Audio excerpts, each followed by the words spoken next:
Bonjour mes stars, j'espère que vous allez bien. Bonne année!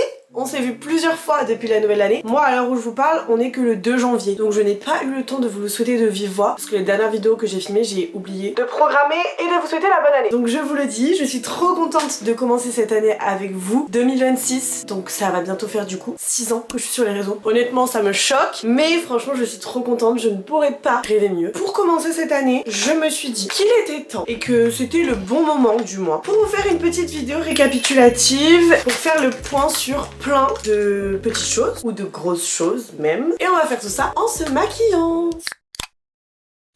J'ai reçu plusieurs fois la question de gens qui me demandaient qu'est-ce que ma famille pensait de mon travail, est-ce qu'ils comprennent ce que je fais et est-ce qu'ils ont le même rapport à l'argent que moi. Alors pour vous expliquer un petit peu, moi j'ai toujours été une bonne élève. Honnêtement, ma famille entre guillemets, ils avaient un petit peu confiance en moi par rapport aux études. Tout le monde autour de moi pensait que genre j'allais faire des très longues études, que j'allais avoir un métier assez important. Pendant des années j'ai voulu être juge pour enfants. Entre guillemets j'étais un petit peu destinée. On m'a jamais vraiment mis en tête de me dire tu dois faire médecine ou tu dois faire droit, comme je sais qu'il y en a qui vivent ça. Et pour le coup je pense que ça aurait été compliqué de nous l'imposer à mon frère et moi parce que mon père n'a même pas le brevet, il a arrêté les cours en 5e et ma mère elle a à peine le bac si je dis pas de bêtises. Ça n'empêche que mes parents voulaient quand même qu'on fasse des études. Du coup moi j'ai passé un bac ES, j'ai eu une mention bien, rien à voir mais il faut absolument que je vous fasse une vidéo sur cette entreprise, je sais pas comment on peut dire, mais en gros ils vendent genre du Saint-Laurent, j'ai payé 112 € pour 4 produits, c'est une dinguerie. Je vais utiliser les produits là mais je vais les remettre dans la boîte après parce que je vous ferai un petit short pour en parler. Bref, dans mon esprit quand j'étais jeune, je pensais vraiment que j'allais bien gagner ma vie, que j'allais faire un métier avec des responsabilités, etc.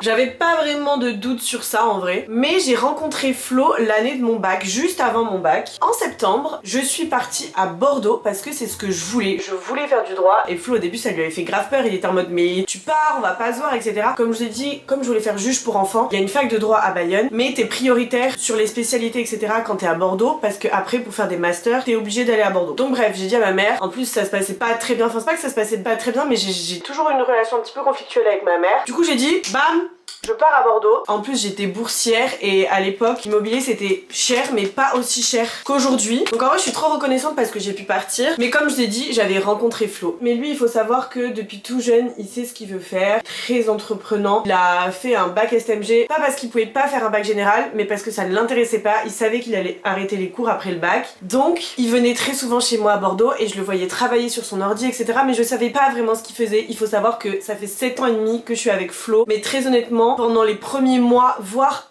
années de notre couple, je sais que c'est fou de dire ça, mais je savais pas ce qu'il faisait dans la vie. Genre c'était très flou pour moi, je comprenais pas trop. Et puis il a toujours été très discret, il était très dans son coin, c'est pas du tout quelqu'un qui partage beaucoup sa vie privée, etc. C'est d'ailleurs pour ça qu'il est pas vraiment sur les réseaux. Mais je voyais que genre, il arrivait à ne pas travailler de manière lambda et il pouvait vivre quoi, genre il pouvait prendre le train et monter me voir à Bordeaux, on pouvait aller se faire des pizzas, des trucs comme ça. Et je comprenais, enfin je me disais c'est fou, il m'a un petit peu ouvert à me dire qu'il n'y a pas que des boulots lambda, mais il m'a toujours poussé à faire mes études, il m'a jamais dit d'arrêter le droit, sauf que moi les premiers mois ça m'a pas plu donc j'ai arrêté. Je suis rentrée à Bayonne en décembre après les 3 premiers mois et là j'ai travaillé. Donc de janvier à septembre j'ai fait plein de petits boulots, j'ai fait de l'intérim, j'ai travaillé aux Galeries Lafayette tous les week-ends. À l'époque les dimanches c'était payé double, du coup je bossais genre 2-3 jours par semaine les week-ends, mais j'étais payé double, je gagnais limite autant qu'une fille qui bossait 4-5 jours, enfin bref j'ai fait plein de petits contrats comme ça, j'ai fait de la vente. Bref, à la rentrée de septembre, comme je vous ai dit, mes parents étaient quand même inquiets pour moi, ils se disaient putain mais elle arrête droit alors qu'elle a toujours voulu faire ça. Elle commence à nous parler, à vouloir nous dire qu'elle veut partir, qu'elle veut quitter la France parce que Flo au début on voulait aller à Malte, genre on est parti à Malte en voyage etc. Enfin tout le monde était un petit peu inquiet pour moi et moi je savais pas ce que je voulais faire mais je voulais quand même rassurer mes parents donc je leur ai dit écoutez je vais faire un BTS. Alors honnêtement ma mère quand elle a su que je faisais un BTS elle était déçue parce que elle s'attendait à ce que je fasse de grosses études, des masters, des doctorats, des ci, des ça et quand je lui ai dit que j'allais faire juste un BTS ça a été un petit peu mal perçu et je l'ai fait à distance avec le CNED. Donc à l'heure où je vous parle, j'ai commencé mon BTS du coup en 2019 et un BTS c'est 2 ans. Et pendant que j'étais à la maison au CNED, ça me permettait de travailler et comme je travaillais et que je vivais chez ma mère, j'avais la chance de pas avoir besoin de lui donner une partie du loyer etc. Et ça je sais que c'est une chance et je mettais littéralement tout mon argent de côté. C'est très simple, je mettais tout mon argent de côté. Début 2020, on est en janvier et il faut faire des stages pendant les BTS. Donc j'ai fait un stage dans l'immobilier parce que comme je savais plus trop ce que je voulais faire, faire. En vrai l'immobilier ça m'intéressait, marchand de biens, tous les trucs comme ça. Et j'ai commencé les réseaux. Et à ce moment-là on est en 2020, ce qui veut dire que le Covid arrive et je me lance sur les réseaux pendant que je suis en stage. Au final je fais que quelques semaines de stage, le Covid arrive, on est tous confinés et là je me lance à fond sur les réseaux. C'est là que tout s'est enchaîné en fait. Pendant mon stage je ne faisais même pas de pause à midi, genre vraiment je mangeais une pasta box en 2 minutes et je filmais des vidéos, je faisais que ça, j'aimais trop, je faisais des danses au début, après je faisais des vidéos où je parlais, j'ai commencé les lives, les premières fois où je me suis mise sur TikTok, j'ai toujours adoré ça. Je faisais que ça, ma vie c'était ça, j'avais pas forcément d'amis à l'époque, même pas du tout, j'avais plus forcément de copines après le lycée etc parce que je les avais perdues de vue. Donc je faisais que être sur les réseaux. Je suis en train de m'égarer parce que je vous raconte tout mon parcours, mais du coup qu'est-ce qu'en pensaient mes parents? Pas grand chose parce que j'en ai pas parlé. C'est pourquoi j'ai mis un pseudo Maojoie au début parce que je voulais pas mettre mon prénom et mon nom de famille. Je viens du Pays Basque, c'est une région qui est très petite, tout le monde parle et d'ailleurs tout le monde a parlé énormément sur moi, se foutait de ma gueule à mes débuts et tout. Et du coup je voulais surtout pas mettre mon prénom et mon nom, j'en ai pas forcément parlé à ma famille, même pas du tout, jusqu'à que ça prenne un petit peu plus d'ampleur. Donc je vous passe les détails, mais j'ai fait mes 2 ans de BTS et à la fin de mes 2 ans de BTS, j'étais sur les réseaux et je dirais que j'avais à peu près 200 ou 300 000 abonnés sur TikTok et je devais à peu près avoir 30 000 abonnés sur Instagram, quelque chose comme ça. Et vraiment je le dis tout le temps, mais j'en serais jamais là si j'avais pas rencontré Flo. J'aurais probablement eu une vie bien plus classique et j'ai aucun regret si c'était à refaire, je referais la même chose. Mes nouvelles désillusions pour mes parents, enfin pour ma mère surtout, parce qu'en vrai mon père il s'en foutait. Après le BTS, je crée ma marque de bijoux Aurécole.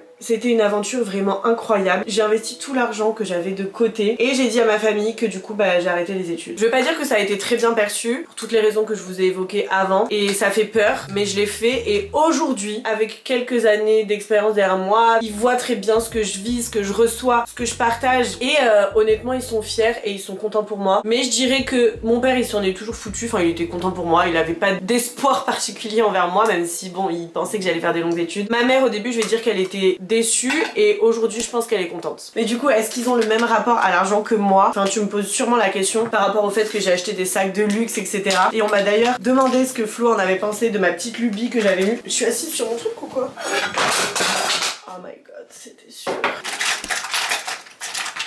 Donc non, ils ont pas forcément le même rapport à l'argent que moi pour la simple et bonne raison que je pense que ma mère, si tu comptes sa garde-robe, elle a 3 pantalons à tout casser, 2 pulls et franchement quand je me suis acheté tout ça au début elle avait un petit peu peur pour moi, encore une fois. Mon père pour le coup, la seule chose qu'il disait c'est tant qu'elle me demande pas d'argent, je m'en fous, elle fait ce qu'elle veut.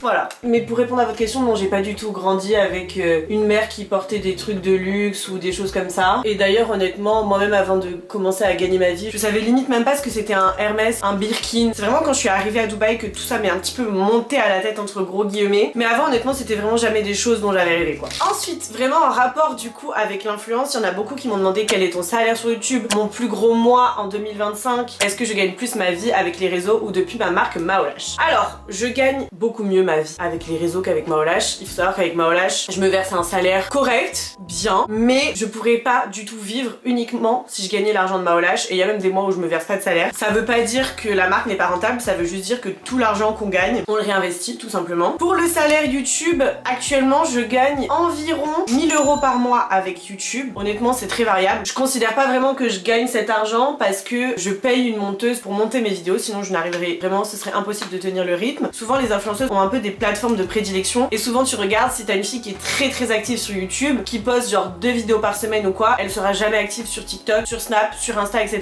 C'est vraiment compliqué, enfin si elle fait ses montages je parle. Donc j'ai pris une monteuse et ça me coûte beaucoup plus cher que ce que je gagne. Donc je considère que je gagne pas vraiment d'argent avec YouTube. Après je fais de temps en temps des collaborations, mais même si je fais des collaborations, voilà je gagne pas vraiment d'argent avec YouTube. Et pour ce qui est du salaire global, de combien je gagne par mois, ben je vais vous répondre comme toutes les influenceuses, c'est vraiment hyper incertain. Vraiment pour vous donner un ordre d'idée, en août je crois que ça a été le mois où j'ai gagné le moins toute l'année. Le salaire que j'ai reçu il est 3 fois moins élevé que le salaire que j'ai reçu par exemple ce mois-ci. Donc vraiment d'un mois à l'autre tu peux gagner 3 fois moins et tu sais jamais combien tu vas gagner, donc vraiment il faut être très prévoyant. Après le plus gros salaire que j'ai reçu uniquement avec les collaborations, je vous parle pas de ce que YouTube paye ou TikTok paye, même si YouTube du coup je touche pas vraiment l'argent et TikTok aujourd'hui ça paye paye plus rien du tout. Le plus gros mois que j'ai fait juste avec l'influence, c'était entre 8 et 12 000 euros. Je sais pas si vous pensez que c'était plus ou si vous pensez que c'était moins. Moi-même, comme je vous dis souvent, je suis pas dans le monde de l'influence, je suis pas entourée d'influenceuses, donc je sais pas combien les autres influenceurs gagnent, je sais pas si à mon niveau, il y en a qui gagnent beaucoup plus, il y en a qui gagnent beaucoup moins, je pense qu'il y a de tout. En tout cas, ça a été mon plus gros mois cette année. On est entre guillemets loin des trucs que je peux voir, genre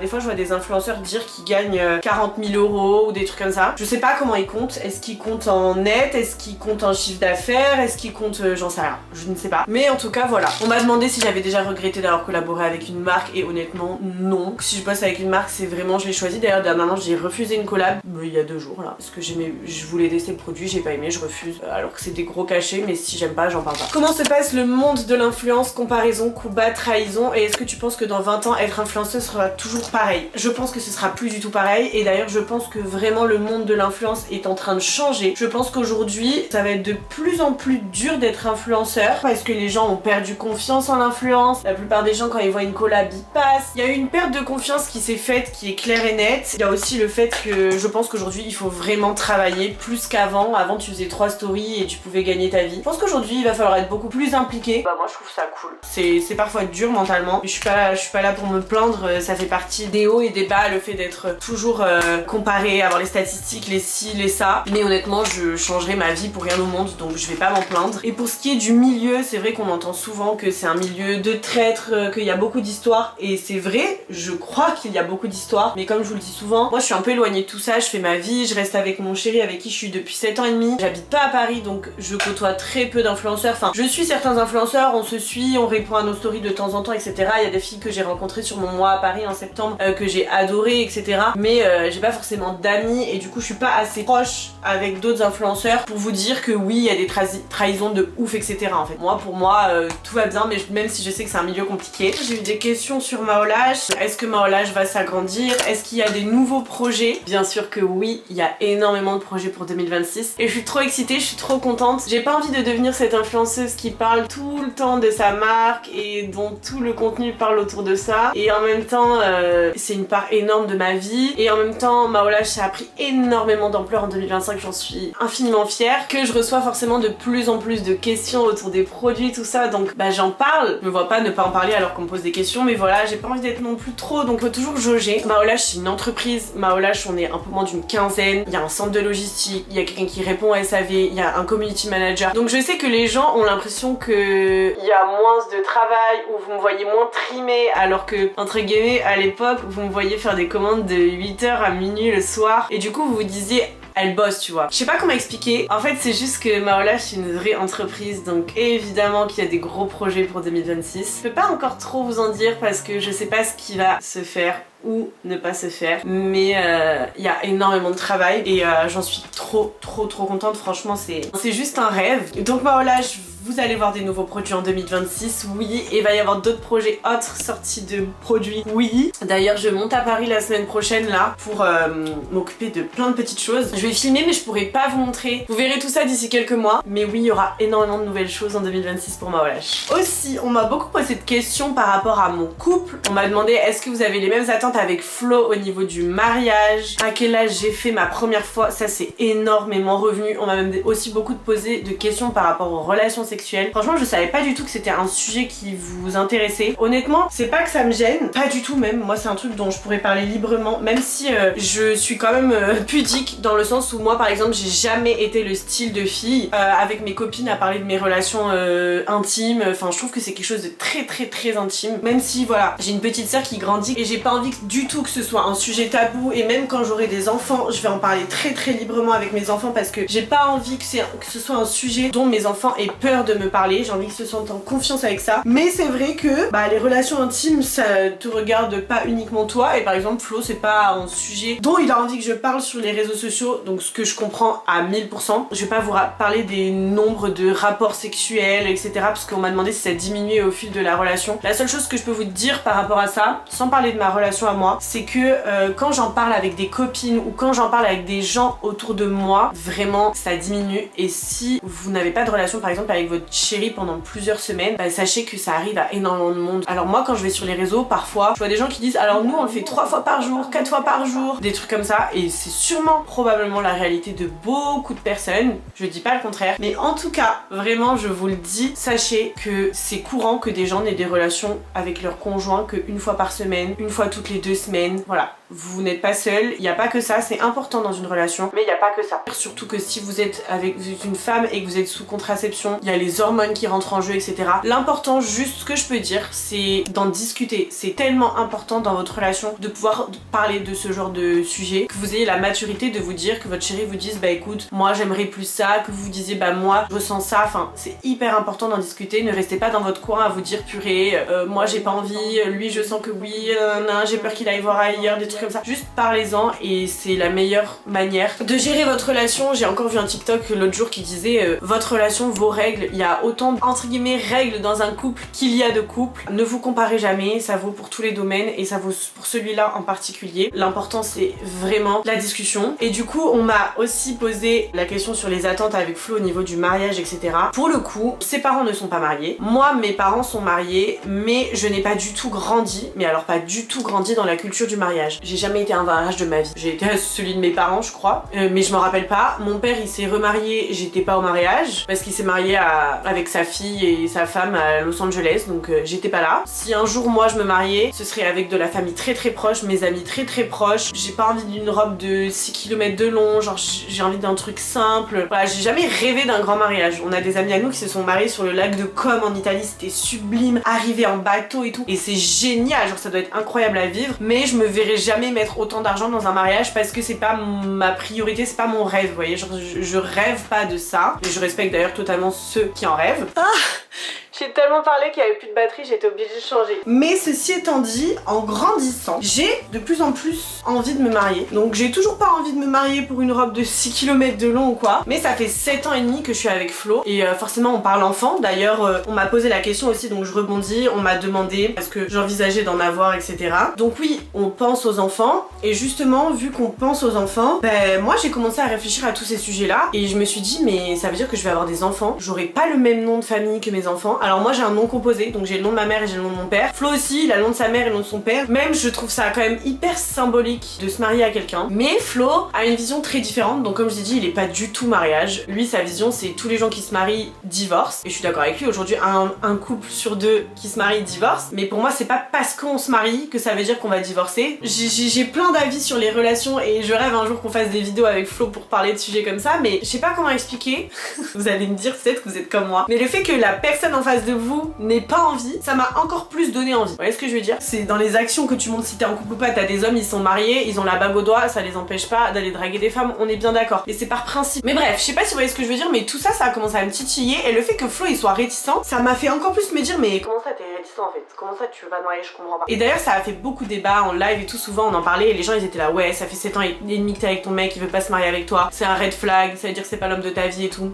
Et je sais que je suis la femme de sa vie, je sais que je suis la mère de ses enfants, il le dit, il le pense, il le sait, on le sait, il n'y a pas de débat sur ça, enfin, il a pas envie de se marier, pour lui le mariage ça représente le divorce, c'est con, mais moi demain si je me mariais, je voudrais faire séparation de biens, parce qu'on sait jamais ce qui arrive et que si tu divorces, on est chacun nos trucs, et lui il me dit, bah non pour moi je comprends pas les gens qui se marient, si tu te maries c'est pour aller à la vie, à la mort avec cette personne, ça veut dire que peu importe ce qui se passe dans ton couple, tu restes avec la personne, donc je trouve ça déjà complètement débile de signer des papiers, etc. Genre lui c'est sa vie. Et je comprends totalement genre, mais je sais pas, moi je suis un peu plus pragmatique sur le sujet. Pour moi c'est pas noir ou blanc. Tu peux vouloir te marier, être sûr que tu vas rester avec la personne toute ta vie, mais vouloir te protéger si demain il y en a un qui trompe l'autre, de pouvoir dire bah j'ai envie de pouvoir repartir avec mon truc, je sais pas comment expliquer, mais quand on en parle, parce qu'il me dit bah moi si tu veux vraiment me marier ça me ferait plaisir, mais moi par exemple je veux pas. Je sais que Flo est extrêmement réticent au mariage et je le comprends, je le conçois, je sais que ça a rien à voir avec son amour, et du coup je n'ai pas envie de forcer quelqu'un à faire quelque chose qu'il n'a pas envie de faire, dans le sens où c'est pas rédhibitoire pour moi, c'est à dire que moi pour moi les enfants, si Flo m'avait dit je veux pas être père, bah c'est pas l'homme de ma vie, je me serais séparée de lui. Mais là aujourd'hui un mariage, je peux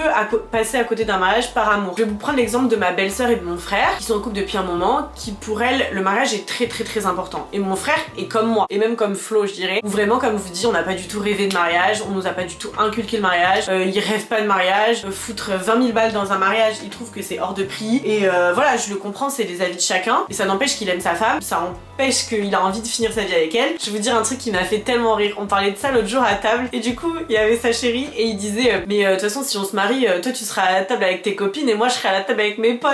Et en fait ça représente tellement ce que ça représente pour lui de juste, en fait pour lui le mariage, s'il se marie demain c'est juste pour lui faire plaisir à elle. Il s'en fout et pourtant il aime sa femme. Mais du coup je ne vois pas le sens de forcer Flo entre guillemets, parce qu'il le ferait si vraiment je lui disais j'ai besoin qu'on se marie, il le ferait, mais je n'ai pas envie de le forcer à le faire parce que ma phobie c'est genre me marier, que mon mec il soit même pas ému, qu'il ait même pas envie de pleurer, que ce soit même pas un jour beau pour lui, que ça représente rien, qu'il me voit arriver en robe et qu'il ait même pas la larme. Je préfère ne pas me marier que vivre ça en fait. Le baptême de quelqu'un c'est pas quelque chose qui me touche de voir un baptême, alors que tous les parents qui baptisent leurs enfants ils doivent être en train de chialer de baptiser leurs enfants. Moi ça va pas me toucher et on peut pas m'en vouloir de pas être touché par un baptême. Bah je pense que c'est pareil par rapport à mon frère ou à Flo ou à plein d'autres hommes qui sont comme ça et qui s'en foutent du mariage. Par exemple la chérie de mon frère, dans aucun monde il n'y a pas de danse au mariage, c'est-à-dire que c'est très traditionnel, il faut qu'il y ait le bal, il faut qu'il fasse la danse des mariés, il faut qu'il y ait un discours. Moi quand j'en parle avec Flo c'est impossible. C'est-à-dire que même si on se marie demain, il y aura pas de danse, mais aucun monde genre. Et il y aura pas de discours. Parce qu'il est comme ça, parce qu'il est pudique, parce que c'est pas quelqu'un qui a envie de me faire une lettre devant tout le monde. Et ça n'empêche en rien qu'il m'aime. Ça peut être compliqué pour certains à comprendre, mais je pense que ça n'a rien à voir avec l'amour. Donc voilà. C'est vrai que c'est souvent le sujet qui a fait débat, surtout en live quand on a parlé et tout. Ça s'excitait un peu en commentaire, des gens qui me disaient ouais, red flag et tout. Mais moi je préfère un homme comme Flo qui me traite comme il me traite tous les jours, qui m'aime, qui est là pour moi, qui me soutient et qu'on se marie pas plutôt que me marier et avoir une relation catastrophique. Ah ouais, bah je pense qu'on va terminer avec ça. Hein. C'est quelque chose qui parlait...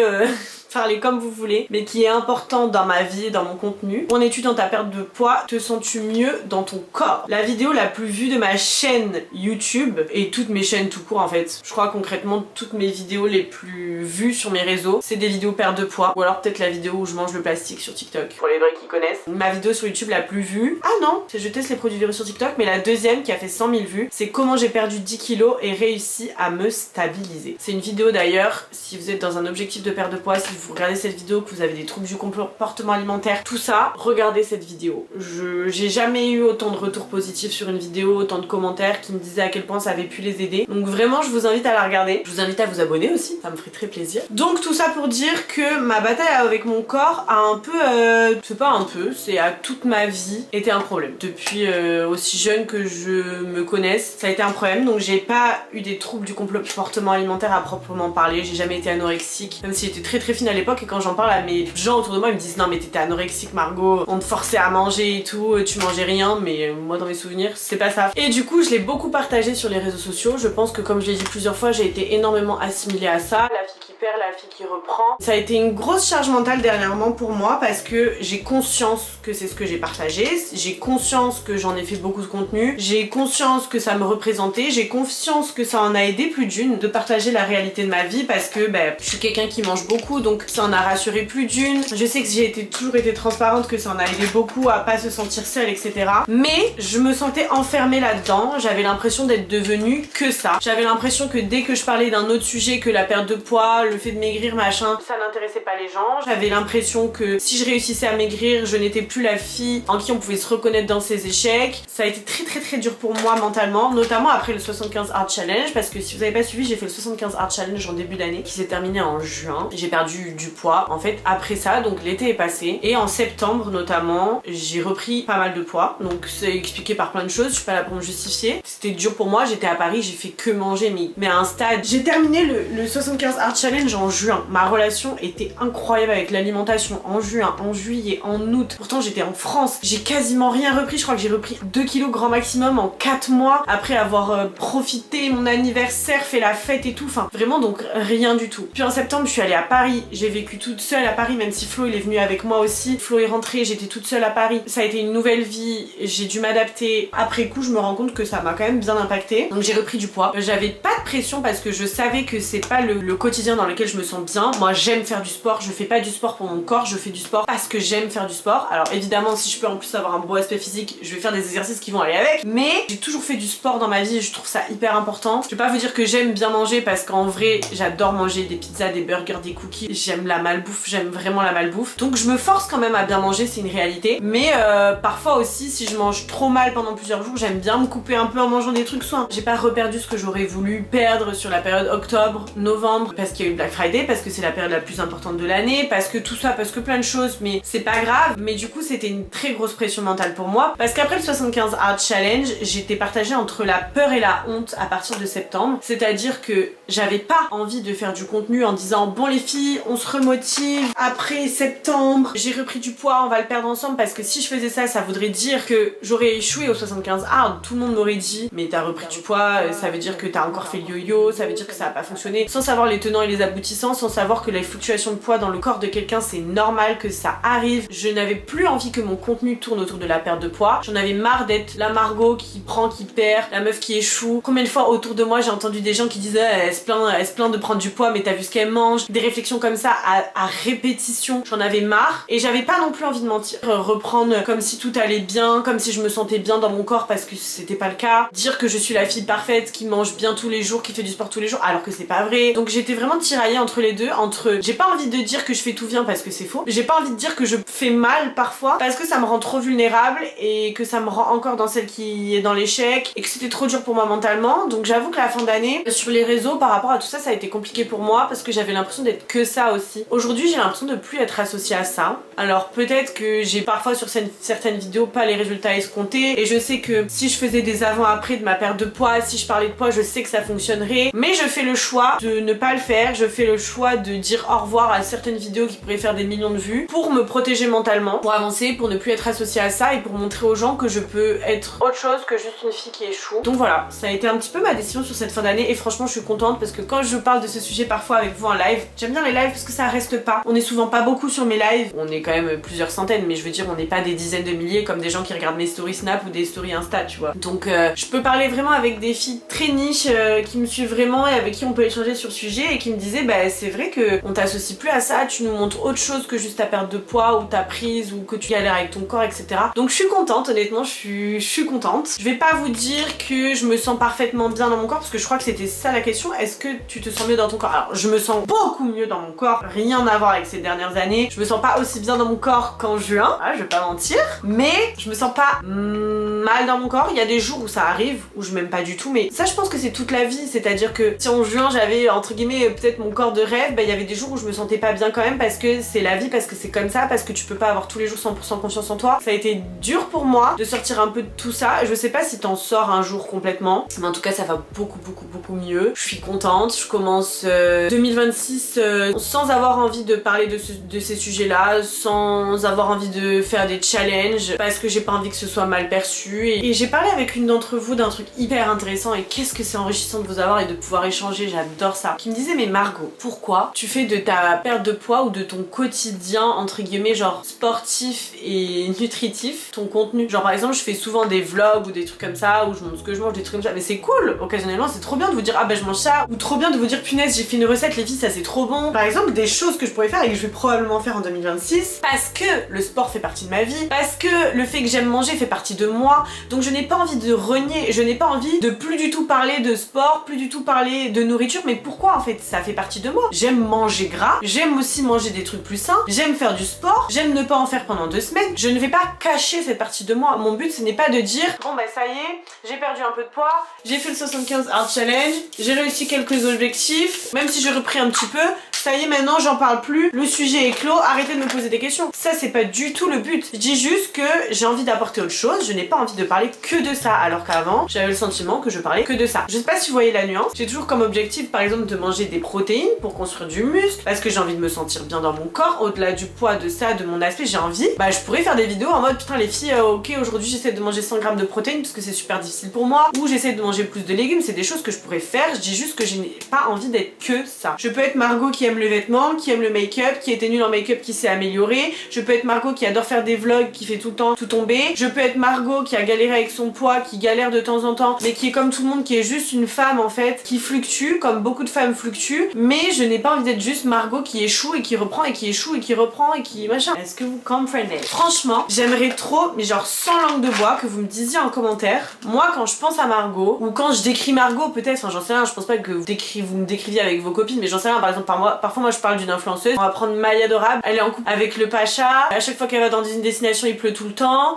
c'est la reine des brushing, elle a acheté un appartement de fou à Paris. Genre les premiers trucs que je pense quand je pense à elle c'est ça, mais peut-être que vous quand vous pensez à elle c'est un autre truc qui vient dans votre tête, je sais pas si vous voyez ce que je veux dire. Genre vous quand vous pensez à moi, ou si vous deviez me décrire, vous diriez quoi? Vous diriez ah Margot, elle habite à Dubaï, elle a un chéri, vous diriez quoi tu vois? Ça m'intéresse trop de savoir, j'aimerais bien que vous me décriviez un petit peu en commentaire, voir si je suis loin de la réalité ou de ce que je suis tu vois. Dernière question et après j'arrête parce que ça fait 2 heures que je parle, mais question hyper intéressante qu'on m'a posée, le jugement des autres t'atteint ou pas du tout? Bon ça énormément hein, voilà, concrètement, je pleure pour des messages pourris, Flo il me le dit tout le temps, mais on s'en fout de ce que Pierre-Paul Jacques pense, faut pas que ça t'atteigne. Des fois il y a des filles elles vont me mettre un commentaire, la meuf elle m'a jamais parlé de sa vie, je vais chialer devant son commentaire, je vais rester dans mon lit pendant 30 minutes parce que je vais y réfléchir et parce que je veux pas que cette personne dise que ma maman. Je suis une folle, tout matin je suis ultra sensible sur ça, donc oui les choses m'atteignent énormément et j'aimerais être autrement, mais je le dis souvent d'ailleurs parce que mon frère, donc on a le même père, la même mère, on a grandi ensemble, il a même pas 2 ans plus que moi, on a 20 mois d'écart. Vous voyez moi, vous voyez mon frère, on est l'opposé. Lui il est je m'en foutiste, mais à un stade que vous avez même pas idée. Il s'en fout de tout, mais genre de tout. Il y a rien qui le touche, il y a rien qui l'atteint. J'aimerais tellement être comme ça. Moi je suis hyper carrée, je veux que tout soit quadrillé, je suis pas capable de faire quelque chose s'il y a pas ça